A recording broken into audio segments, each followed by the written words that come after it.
Hello everyone, this is BOUQUET and welcome back to Let's Play the Great Ace Attorney Chronicles, where we are continuing on in the fourth case of the game, The Adventure of the Clouded Kokoro.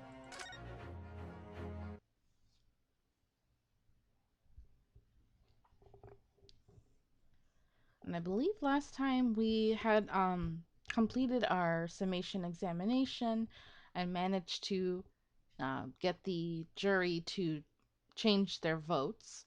So now everybody is, well, at least 4 people are on our side. That we are believing that Mrs. Garadeb was the one who inadvertently killed or stabbed the victim, because we know she's still alive in the hospital, thankfully. Now then, Lord Von Zieks, how does the prosecution wish to proceed?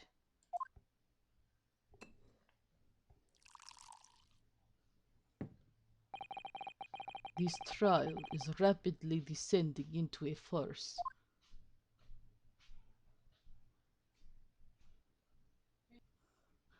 Like a corked wine, the first few sips are bitter enough. There he goes, Mr. Drama Queen. But what follows is so repugnant, it's good for nothing save the gutter. If I may, Lord Von Zieks. The defense has just put forward a credible alternative explanation for what happened. Credible? Is that your considered opinion, Mr. Foreman? The defense's argument is a joke to which I barely know how to respond, but let me start by insisting that you must all familiarize yourselves better with the relative positions of those places being discussed. What do you mean by that? What's his angle this time? It should already be more than apparent that between the crime scene and the Garadeb household runs a rather wide street, Briar Road. Which means that the distance from the Garadeb's house to the scene is some, yes, 15 yards. Let me see. 15 yards? That's around 14 meters. 14 meters? Oh, that's a little further than I'd imagined. And as you ladies and gentlemen of the jury rightly noted as having portentous significance, the fourth book was found in the victim's clutches.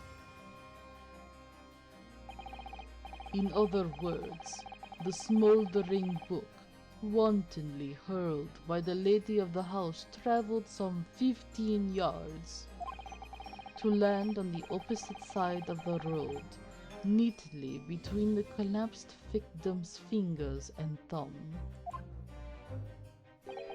Is that your final conclusion, my learned and deluded friend? We're not saying that the book landed between her fingers, sir. Think about it. It makes sense that it fell, landed on the floor, and she bent down and picked it up. But yeah, the whole distance thing is the problem now. Like, if she not only throwing the book that far, but also throwing the knife that far. I think maybe the knife would be easier than the book because of the weight. I don't know.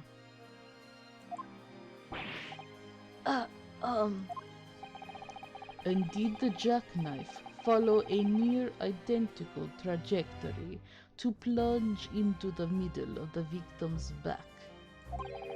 This fantasy is somewhat stretching the notion of having a bad day for the victim, I think.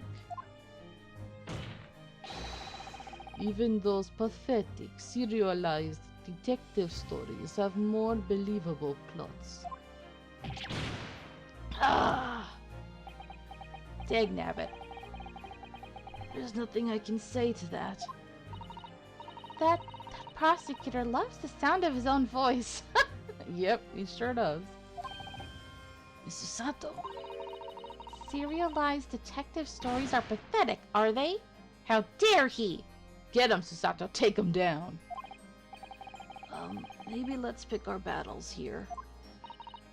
My lord, might I be allowed to speak? As judicial assistant, you may speak for the defense. Yes, go ahead.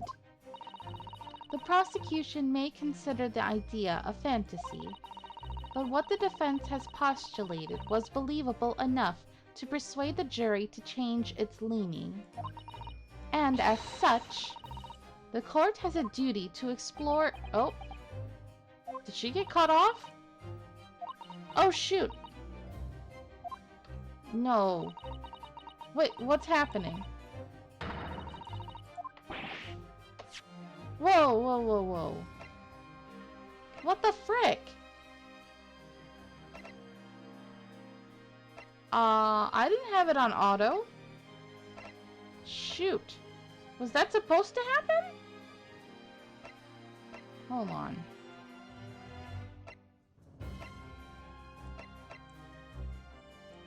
I didn't have it on autoplay. I didn't touch anything.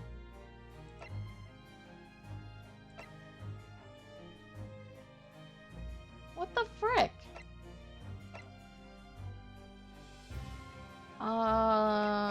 Shite. Hold on. I don't know what the hell was just happening.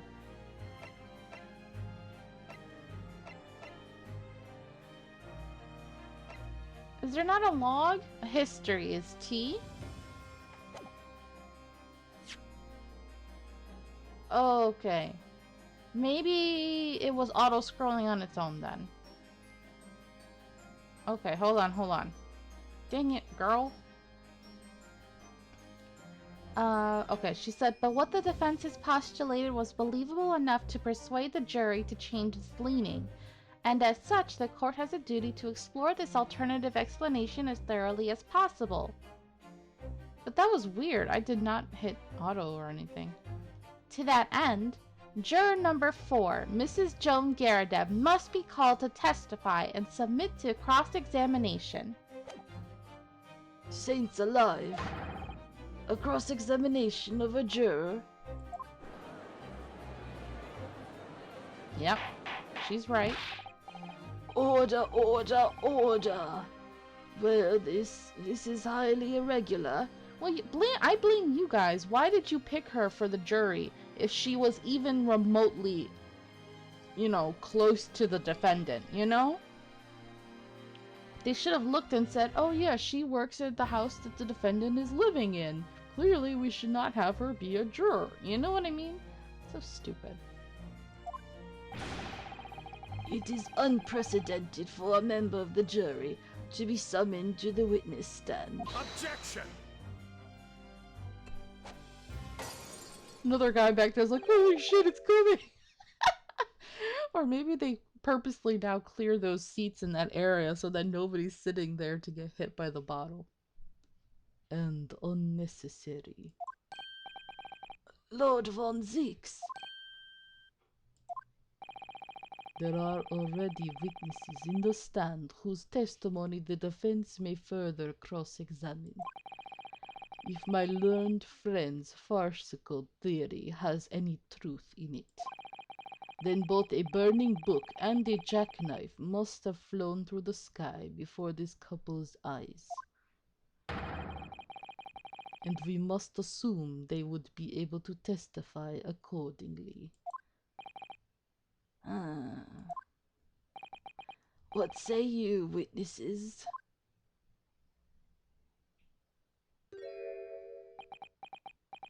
This poor man. Yes, sir! Constable Riley Bate reporting for duty, sir.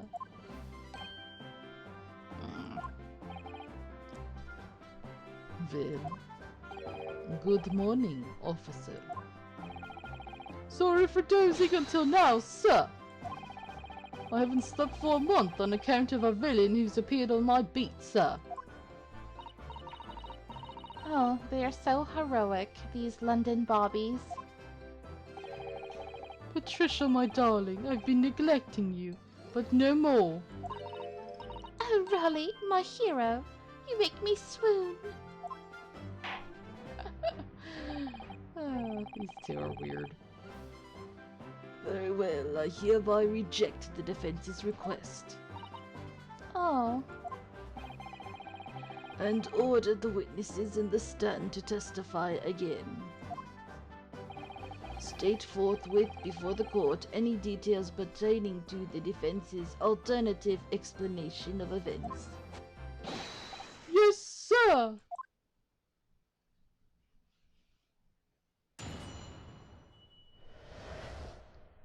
Alright, Constable Beats report. This case has nothing to do with Mr. and Mrs. Garridub. Believe me, a London bobby is good for his word. You see, sir, the windows on the top floor of the Garridub house are top-hinged casements. Oh? Obviously, if anything had been thrown out of the window, we would have seen it. I did leave the scene to go and fetch help, but my trusty Rolly was there to make sure nothing was disturbed. I didn't take my eye off the crime scene for one moment, sir. Nothing strange to report on that front, sir. Well, this is quite startling. Top-hinged casement windows. That detail was not in the police report, Constable. Oh, yes, sorry about that. I must have been a little drowsy. You cannot excuse your sins with drowsiness every time, Constable. No, sir! Sorry, but what exactly is a top-hinged casement window? Yes, please explain. I think I know what they're talking about, but I still want to see.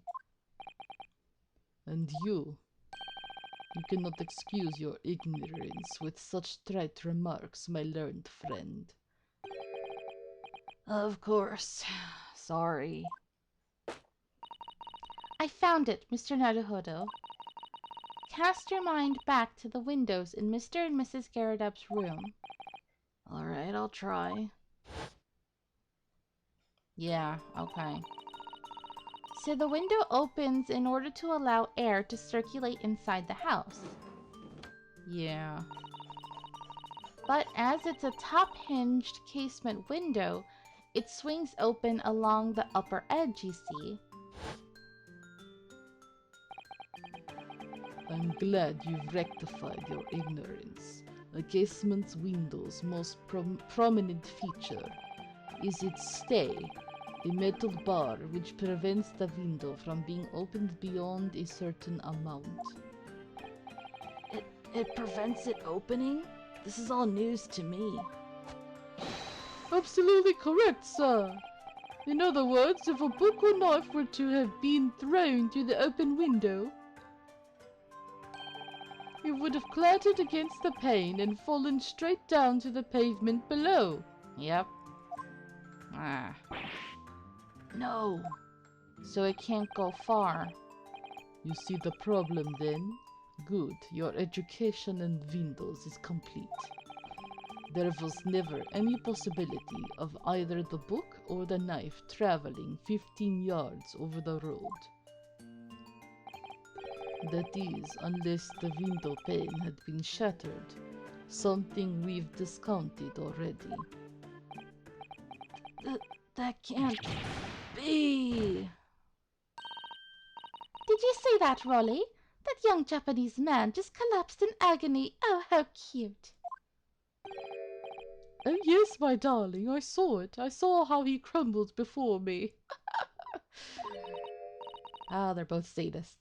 Oh, Rolly, you're so strong. Shut up, you two. How is this happening? I haven't even started the cross-examination yet, and already my argument's been destroyed. Counsel, if you could drag yourself upright again. The court awaits your cross-examination. My lord. Oh, good. Another desperate situation.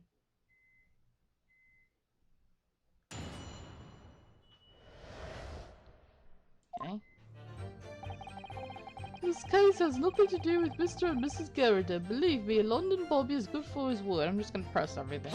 Gotta look for any opening. How can you say that for certain? A very good question, sir. And the answer is this. Oh, I'm glad I pressed him. New evidence? It has the noble founding principles of the force written on it as a reminder to all us policemen of our sworn duty. He showed us that before, didn't he? Did he? I don't remember. Did he? I can't say I remember. Oh, okay. Thank goodness. To patrol the streets of London town and uphold the peace of the common man. It's what the job's all about. And that is why I can stand here today beside my long-suffering wife and tell you a Bobby's good for his word. While rubbing my tired eyes, admittedly. Sir! Oh, Rolly, you're so manly. Of course I am, my darling Patricia. Oh, Pat. Oh, Rolly. Okay. Get a room. No, none of this is what I meant. I meant, how can you say for certain that this case has nothing to do with Mr. and Mrs. Garrideb? Oh, I see, sir. You should have said so earlier, sir. Yes, well, so, could you answer the question? That was a waste of time, then. Absolutely, sir. I will answer it to the fullest of my ability, sir. There's a surprising reason why Mr. and Mrs. Garrideb's domestic dispute can't be related to this case. But before I get into that, sir, just one thing. Wait, did we get the thing in our court record? No? Okay. So he just showed it to us, but... Yes. I'd very much like you and all your countrymen to understand the great British institution of Scotland Yard. So I hope you'll take back some tales of us London Bobbies and how we uphold our guiding principles. I wasn't planning on going back just yet. I've only just arrived here. So to that end, sir, I'd be happy to lend you my warrant card for your perusal. But I must warn you, you won't be able to get through it without shedding a few tears. Oh, okay, now we're getting it. Thank you. I'll try. Okay, a small folding wallet that identifies London Bobbies and contains the rules of conduct to which they must adhere. Let's take a look at that then.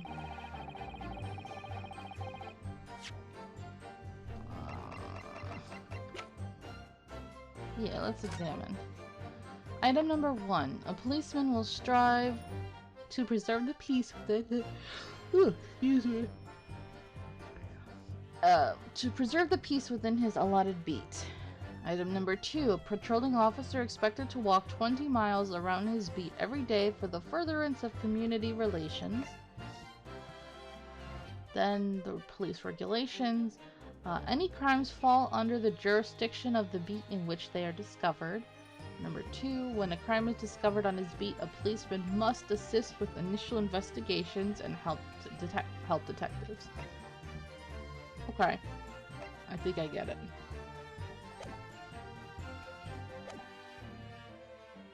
Okay, about the top-hinged casements, let's press. Hold it!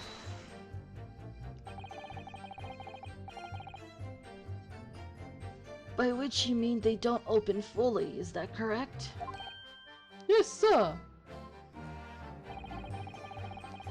They're just there to allow a bit of air through the house, you see, so they're restricted as to how much they open. I mean, there's good and bad about that, right? Like, in an emergency, if you need to go through the window, you can't. You'd have to break it. I mean, there's good and bad, but having a narrow space means that maybe also means that bad people can't just crawl in through it, you know? And therefore, anything thrown out of the window from inside the room would simply strike the pane and fall to the street directly below. For clarity, allow me to mark the map. Okay. Here is the location where objects would have fallen. Yes, directly opposite the scene of the crime on the other side of the rather wide road. What are the chances of that? Directly opposite? There must be something else then. Would it have been so hard for somebody to mention this top-hinged casement thing before?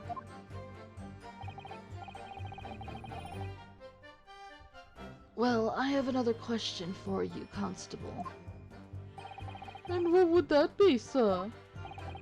How do you even know? Why would you have any idea what sort of windows Mr. and Mrs. Garrideb's house is furnished with? Oh, well, sir, that's very simple. You see, I helped with the investigation yesterday. Oh. You helped in what way? I'll come back to this because, you know I clearly have to talk or look at her, but I want to hear what else they have to say about this.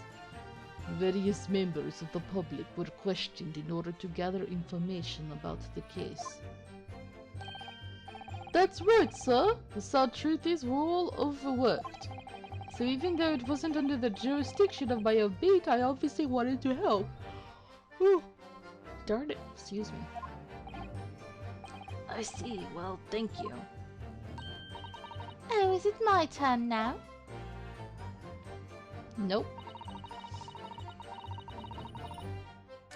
Okay, so we're gonna press this again and get to when she reacts. Hold it!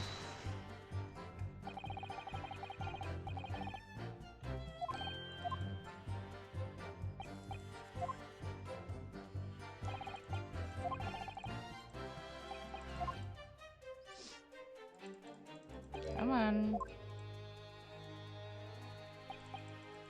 Hurry up.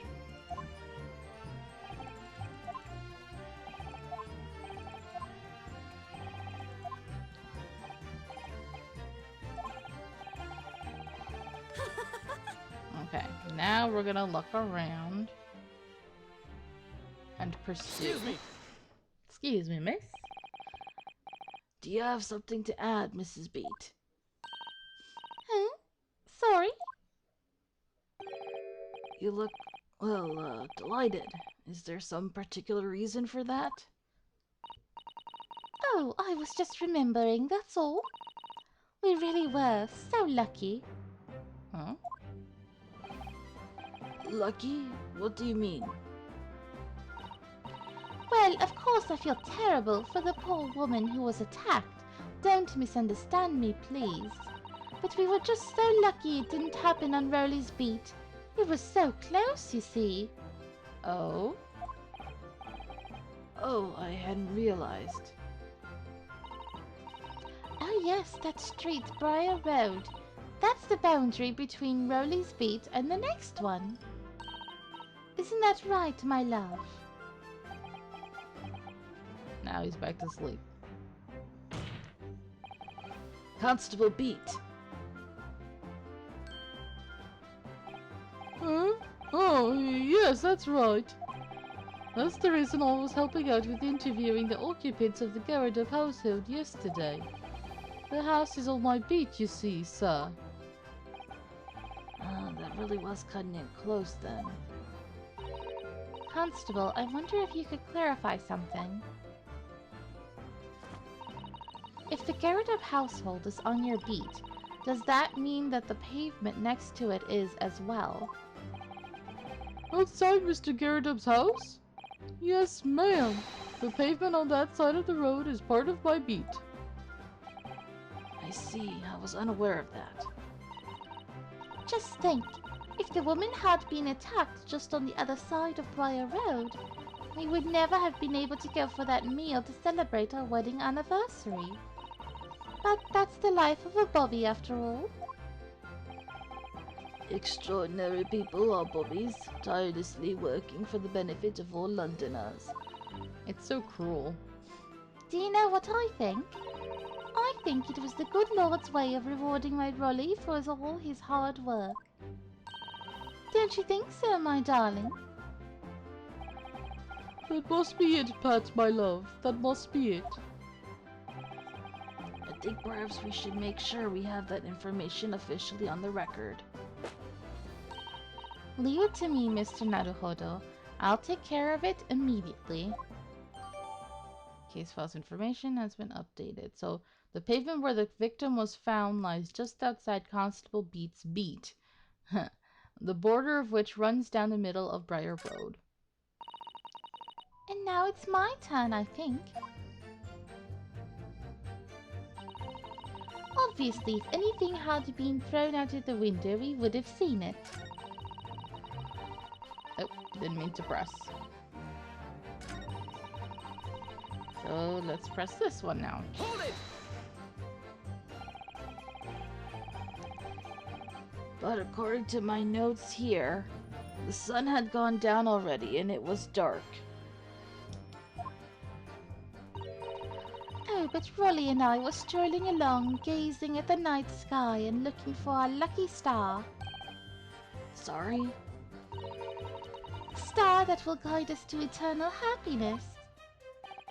Can't it guide you to answer the question? If a flaming book had cut across the sky in front of us, it would have lit up like a shooting star. And if I'd seen a shooting star, I would have made a wish upon it. Let Rolly be an inspector, I would have said. 3 times at least. Of course, what with the smog and everything, we couldn't actually see any stars. In short, are you trying to say that neither a book nor a knife crossed the sky before you? Yes, sir, that is correct, sir. As sure as the night sky in London is starless, sir. It certainly seems like they're telling the truth. And then we saw the poor woman fall to the ground, so we ran straight over to help her.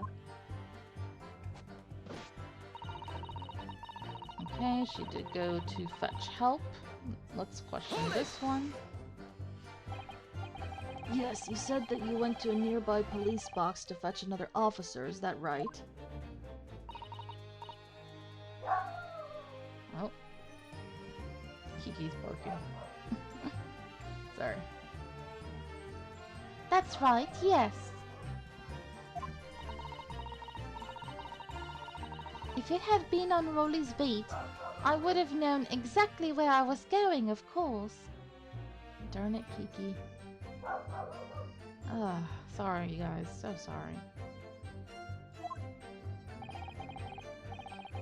Don't feel bad, my love. You can't be expected to know the location of every police box on every beat.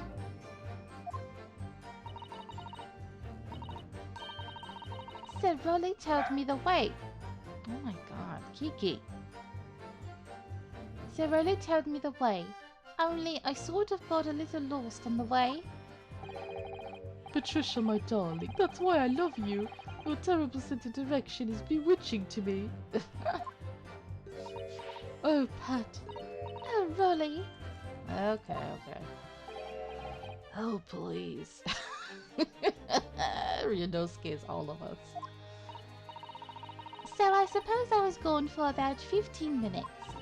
But like I said, my Rolly was at the scene the whole time, making sure nothing was disturbed.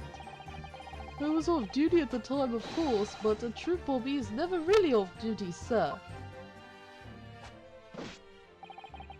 I didn't take my eye off the crime scene for one moment. Nothing. Okay. Hold it! You sure?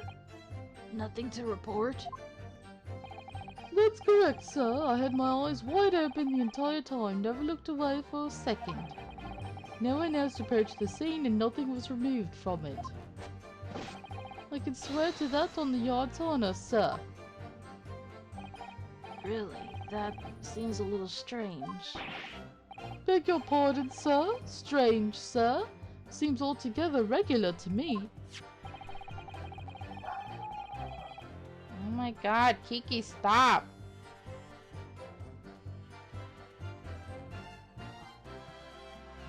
This burnt copy of The Lion's Pride was originally in the Gyaradev household, so the question remains, How did it find its way into the hand of the victim?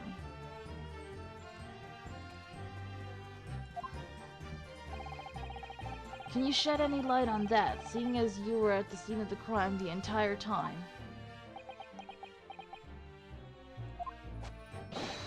Aha! Could it be a different copy, sir?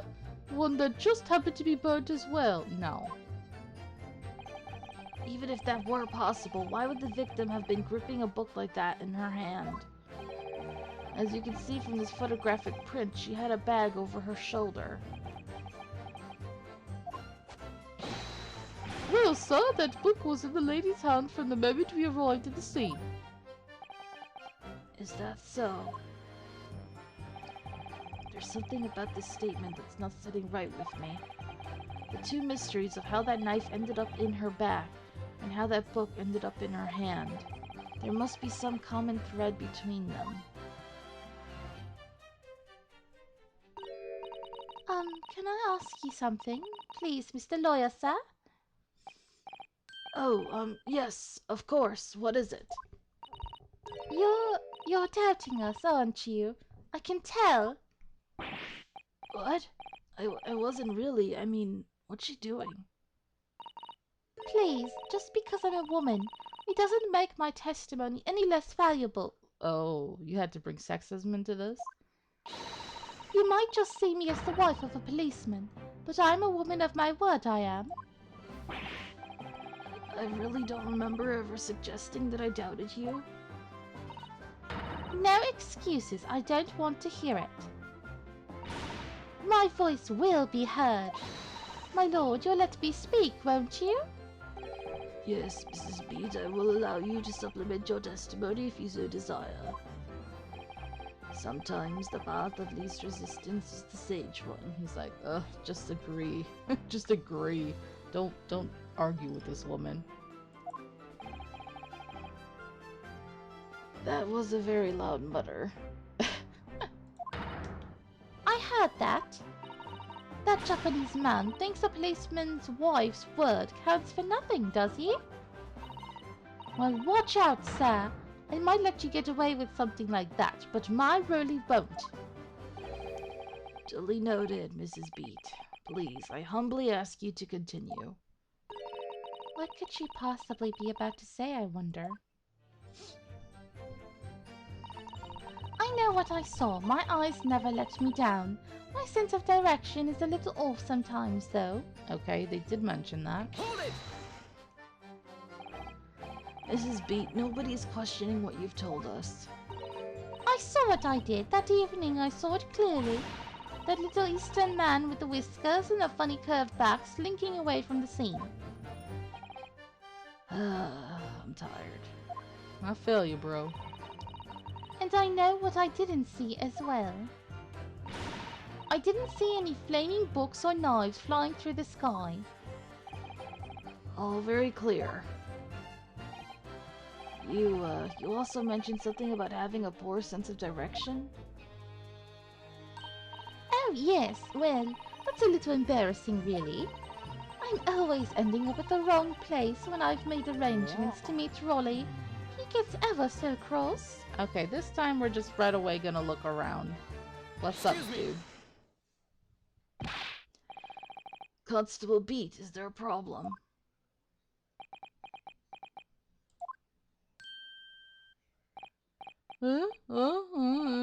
No, sir. No problem, sir. Did your wife's remark just now bring something to mind, perhaps? Oh, well, in a way, sir. Yes, sir. I was just remembering that the same thing happened that evening is all.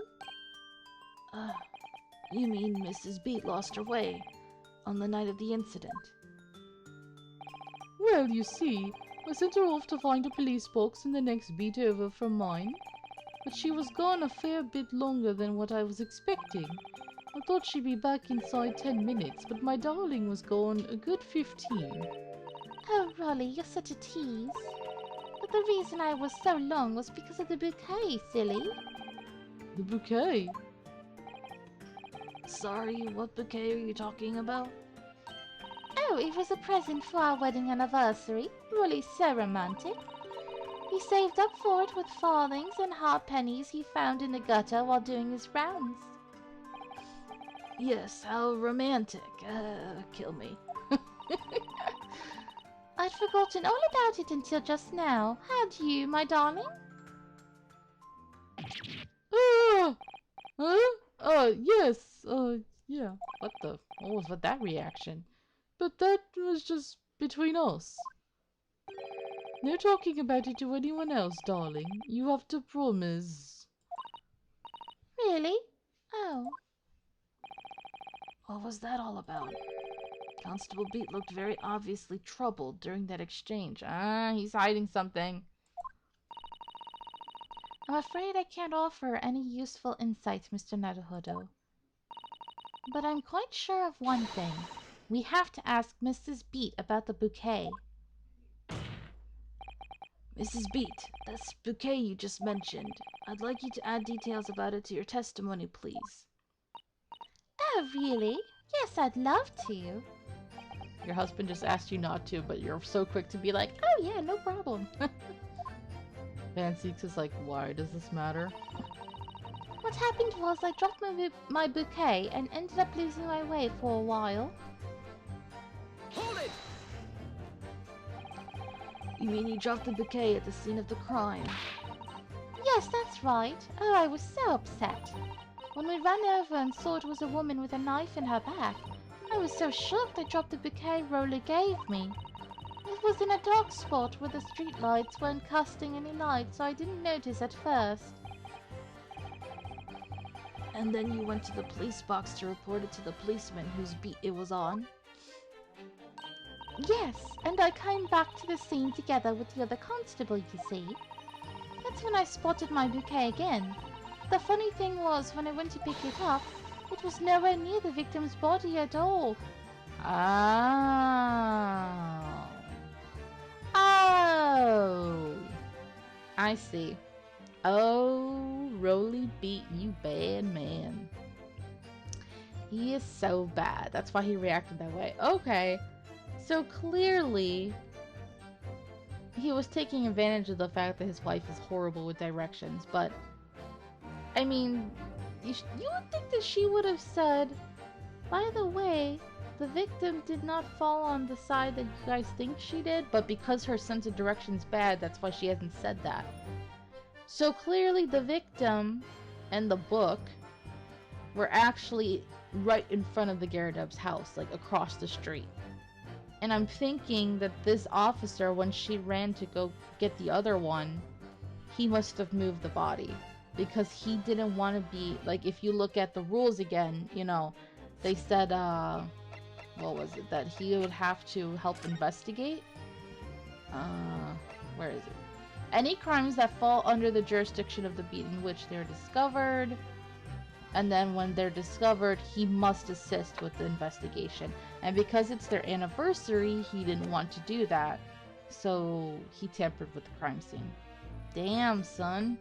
But that explains it then. If her and the book were both directly under the Gyarados window, then that's how all of this was possible. Got it. In case you need reminding, Mrs. Beat, the victim is not deceased. I was all flustered for a moment before I heard a voice calling me from the other side of the road. Your husband, presumably. That's right, silly me, I'd gone over to the wrong side of the street. Although I'm going to blame the bouquet this time. I can't think how it got there, I really can't. Uh-huh. Her husband didn't notice it when he was tampering with the crime scene, so... So the bouquet somehow moved from one side of Briar Road to the opposite. Curious indeed. Isn't it? But the worst of it is, I forgot to pick the bouquet up again when we left the scene. That beautiful rose Rolly brought me. Bought me? Sorry, said brought. With that change from the gutter he spent so long collecting. By bouquet, do you perhaps mean this sorry solitary rose? Yeah, that ain't a bouquet, but okay. Oh! Oh! Yes, yes, that's it! That's the bouquet Rolly bought me for our anniversary, with old bits of change he found in the gutter. That's not much of a bouquet, but okay. Maybe just call it a rose. Tell us, Lord von Zieks, where did you come by the flower? According to the report by the police officer in charge of the crime scene investigation, it was found on the edge of the pavement in front of the Gerardup household. Yep. In front of the Gerardup's house. I bet you Van Zieks already realized it. Right now. I bet you. He already's like, oh shoot. Although it wasn't noticed until the morning, as it lay where the street lamps cast no light. It was believed to be of no relevance to the case since it was found on the opposite side of the thoroughfare. Oh, thank you, sir, thank you. Could I have it back now, please? No, I think for good measure, this rose should be added to the court record as evidence. Oh. Alright, present for Patricia Beat from her husband Rolly.